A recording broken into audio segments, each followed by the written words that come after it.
With our theme for tonight, Slumber Slumber Party. PJs. Okay, cook at your PJs ha, PJs. PJs. Linawin natin yan. Pinag-clarify lang P natin, for PJs. Papa. Kasi yung mga breaks naman dyan, baka Ano? PJs. TJs. Hotdog pa rin. Okay, alright, ladies and gentlemen, there's a lot of happenings tonight, so all you have to do is just sit back, relax, and enjoy the event. Yeah, aside from that, we will have surprising prizes for Marlon, right? Yes, there's a lot of prizes here.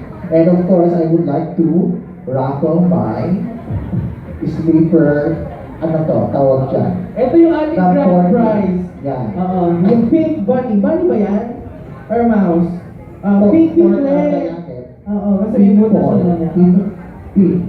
Pink piglet slippers. That's our grand prize for tonight. Ayan, nag-uuwian na po sila. Yan lang pala ating grand prize.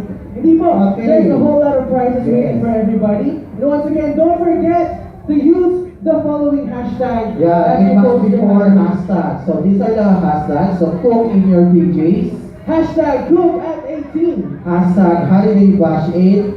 Hashtag Cook Magazine PH. Kailangan po all 4 hashtags are present as you post your happenings on your social media accounts, and make sure that your posts are in public view.